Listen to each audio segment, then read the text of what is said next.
Good morning, folks. Before I begin, I'd like to hand it off to our CFO, Ryan Sagaccio. Ryan? Thanks, Jimmy. Good morning, everyone. Welcome. Thanks for joining us this morning.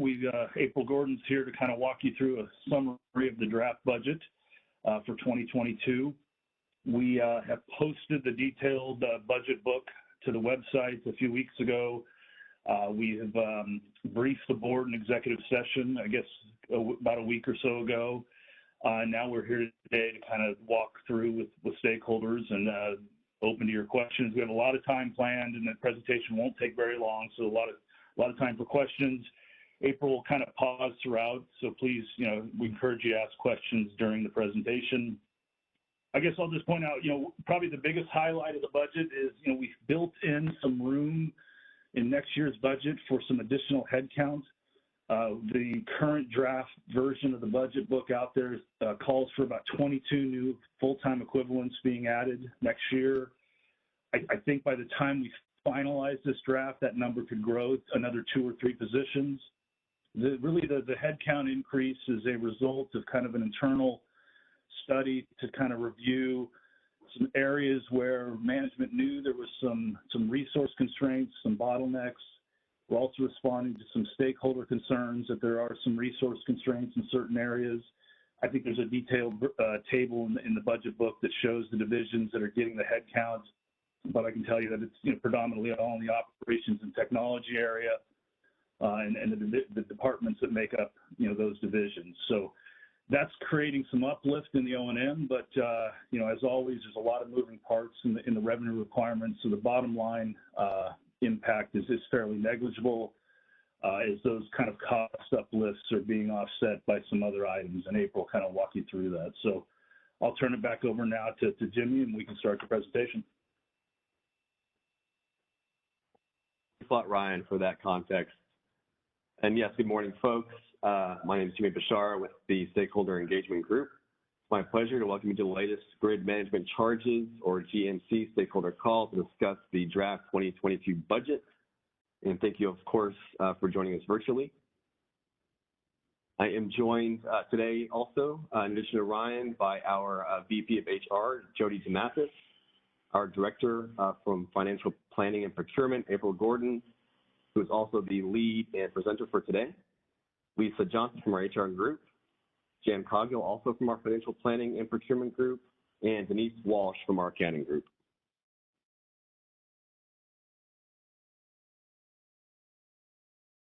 Before we begin, here's a simple display of our GMC stakeholder process, which differs slightly from our traditional stakeholder process, as you can see. And thank you to those who have joined us for previous discussions regarding the preliminary draft revenue requirement. And after today's discussion, we'll move forward with presenting the final draft revenue requirement to the Council Board in December, after which we'll post the 2022 rates. And as you can see, those will be effective on January 1st. And as a reminder, this call is also being recorded for convenience, allowing those who are unable to attend to listen to the recording after the meeting. The recording will be available on the ISO webpage for a limited time following the discussion. And of course, the recording and any related transcriptions we request please not be reprinted without the ISO's permission. And lastly, we'll be pausing for questions throughout, as Ryan mentioned. To ask a question and enter the queue, please raise your hand virtually by clicking the raise hand icon. We do prefer verbal questions. However, if we see chat, we'll also be sure to verbalize those as they come in after we present the verbal questions. If you dialed in by phone only, you should push #2 for asking a question.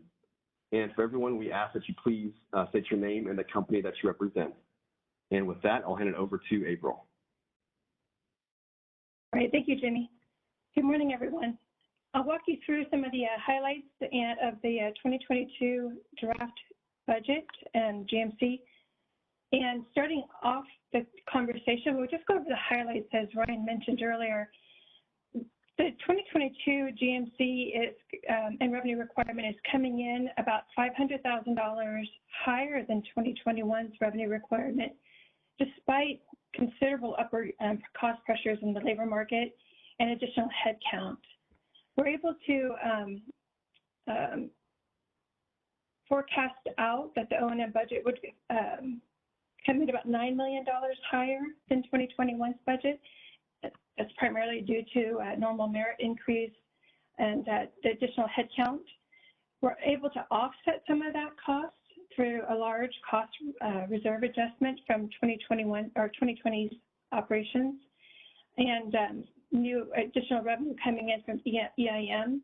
And then we also have a lower debt service.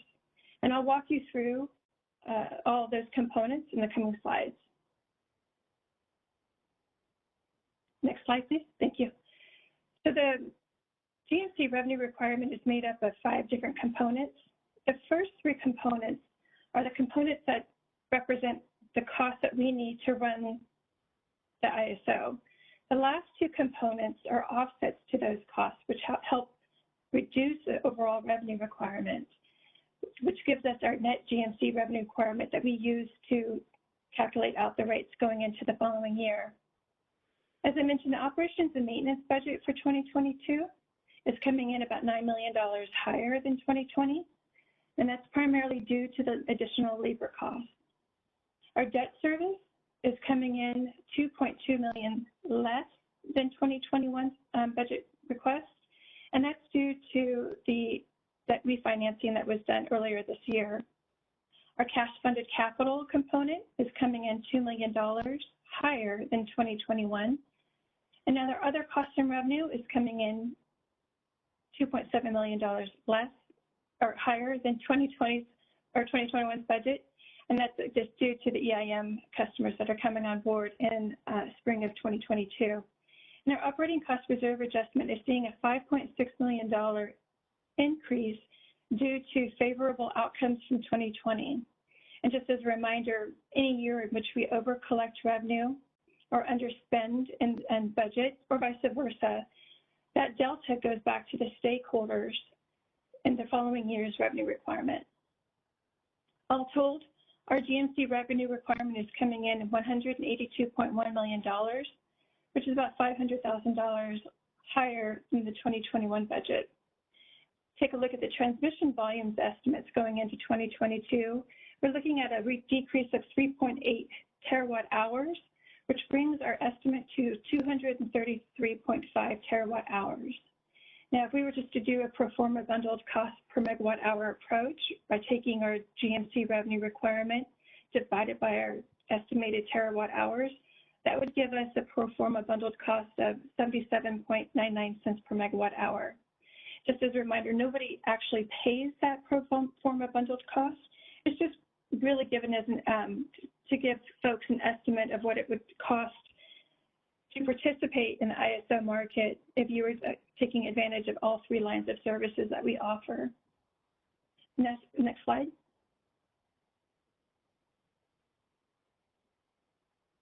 I'll take you through the O&M budget, the capital, and the debt service over the next 3 slides, and then we'll go into the other costs and revenues and the operating cost reserve adjustment.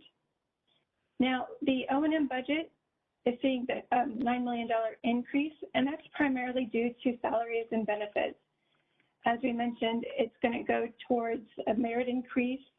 It's going to go towards the additional positions that are coming online in 2022. Now, we're seeing a slight offset of some of these costs by reduction in benefit burden from 36 to 34.5%. Now, those reductions are primarily driven due to changes in our retiree medical plan and implementation of our self-insured program. The other changes that we're seeing in the O&M budget are going to be reduction in hardware, software maintenance costs. We're seeing a transition away from license-owned software to subscription. So we're seeing that reduction in software maintenance. We're seeing a slight increase in consultants and other and contract staff, and that's primarily due to studies and additional contractors coming on board. Other contracts and professional fees, we're seeing the flip from the software maintenance credit. We're seeing an increase in the other outsourced and other contracts in this area due to the subscription costs that are transitioning away from software licenses. And then for training, travel, and other costs, we're seeing an increase of $500,000 in that category. And that's primarily due to increased insurance premiums that we're seeing in the quotes that we're receiving right now. Those costs are anticipated to go up. All told, our O&M budget is seeing an increase of $9 million going into 2022. And I'll pause there to see if there are any questions.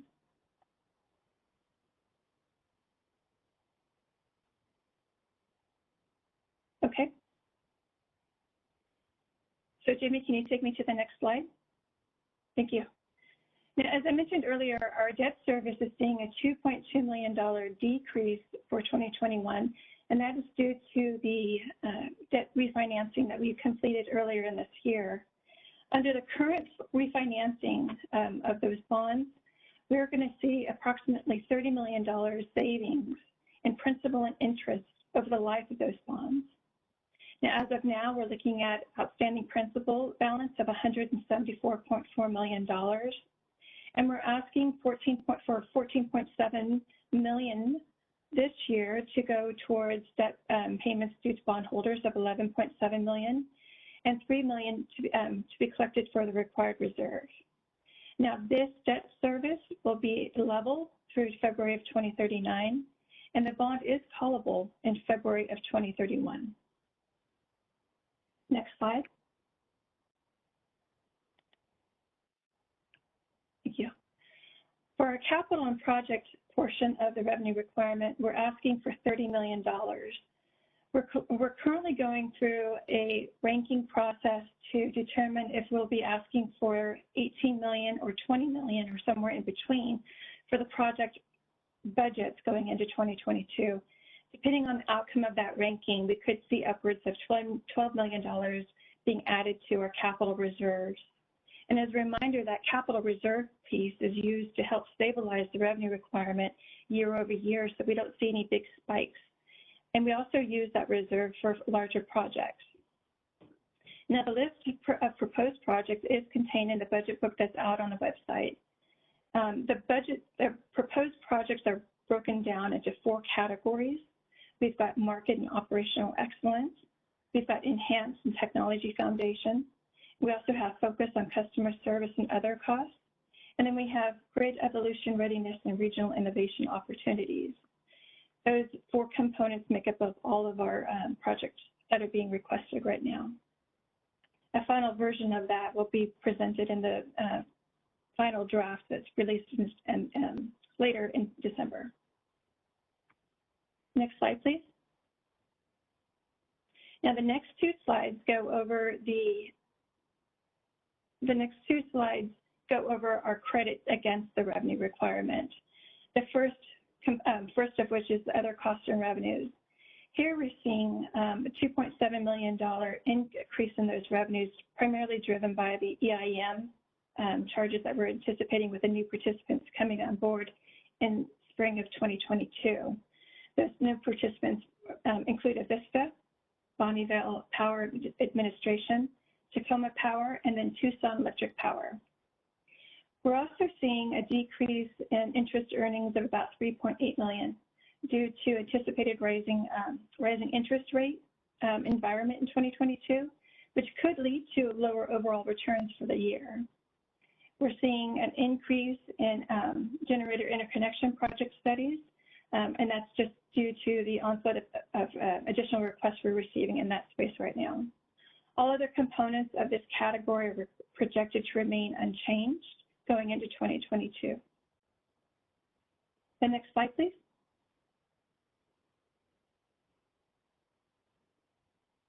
Now, the operating cost reserve adjustment is coming in as a credit as well.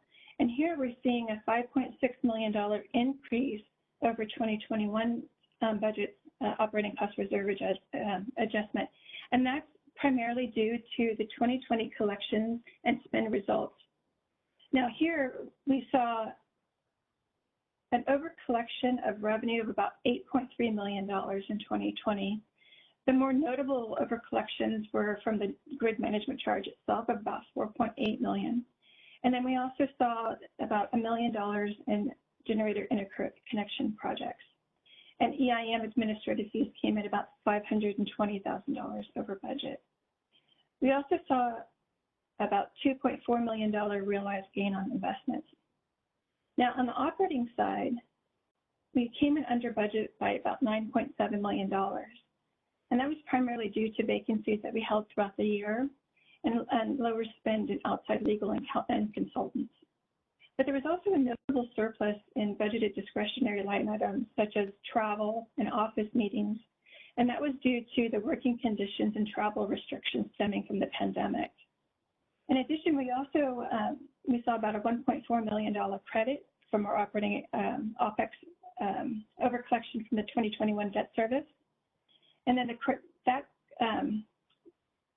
then we also saw some surplus in EIM implementation costs that were not considered project related. And then we saw a $2.2 million adjustment in our healthcare self-funded reserve. All told, the adjustment for the 2022 budget will be $19.2 million. And I'll pause there for any questions.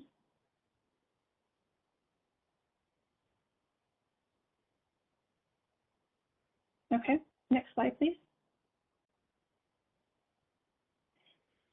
So given the slight increase in the revenue requirement over 2021, our forecasted rates going into the year are all, for the most part, are coming in as a decrease.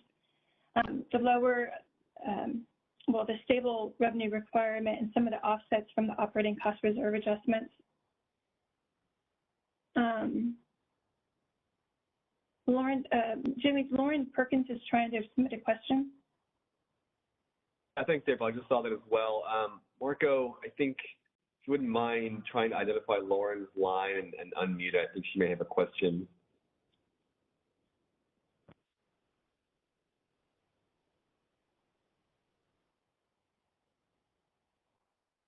Your line is unmuted. Go ahead. Okay. Good morning. My name is Lauren Perkins of Duncan Weinberg, and today I'm participating in the meeting on behalf of Silicon Valley Power, Modesto Irrigation District. I had a couple. Hi, April. I had a couple questions actually on the earlier slides, and I was hoping to sort of disperse some of these questions throughout the presentation so as not to save them till the end. So if it's okay if I ask a question on the O&M budget back on slide 5. Sure. So in CAISO's draft budget book on page 12, there is for the COO office, it looks like there's a staffing decrease of 34. And I was wondering if those employees were relocated to the other operational service departments that are shown on page 12, the draft budget book, or whether the department increases are attributable to all new hires. Sure. So the shift of the bulk of the shift is from the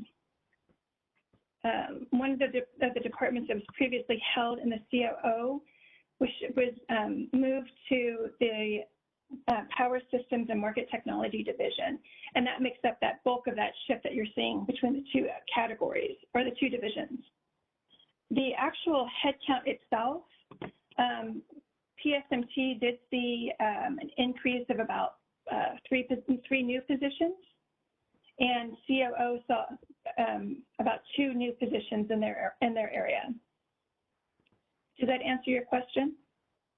Yes, thank you. That's helpful.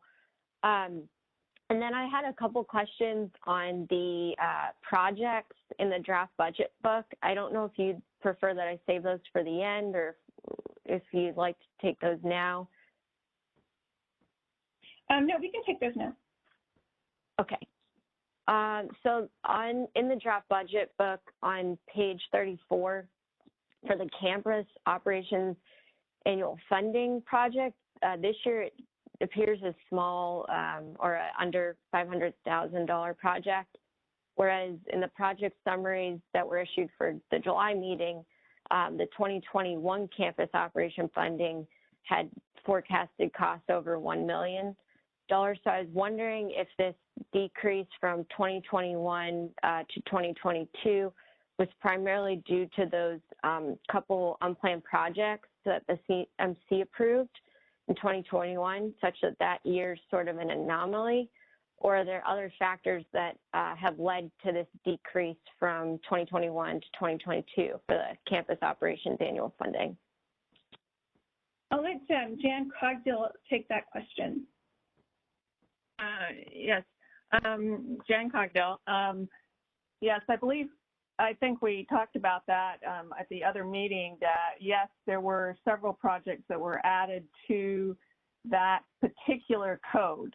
We track our projects by code. The standard for the campus ops facility is $250,000 basically, and that's what it's coming into this time, even though it's small, but that is the standard for that. It's just a tracking mechanism that I have to maintain rather than having to start new project numbers. That one did get quite a bit added to it last year, and we'll see what happens to it this year. Don't anticipate anything, but we don't know what's happening until we get started in the year. Does that answer your question, Okay. Lauren? Yeah, that's helpful. And then sort of a follow-up on that. So back at the July meeting, CAISO had indicated its intent to return to on-campus operations in January 2022 on a mandatory basis. So I was wondering if this is still CAISO's intent, and if so, how does this impact the 2022 budget? So it is still our intent to come back in January of next year. And as far as impacting our budget, we tried to budget under normal circumstances as if we were coming back into the office in January. But we've also tried to maintain that level of expectancy in the prior two budgets. So we're not going to see a big shift in O&M costs or project costs impacting us in 2022. Now, in 2021, we are making accommodations to bring everybody back, and you'll see a slight increase in maybe some technology spend, but that's under the existing budget for projects. Okay.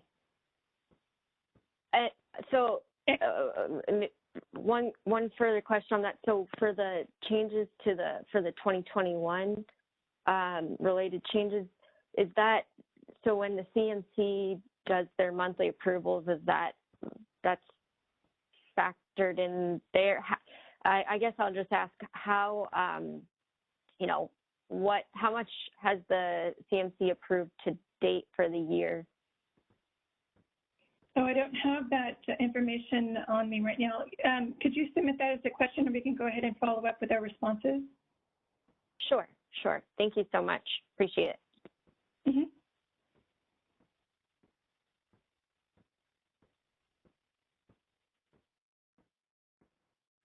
Okay, are there any other questions?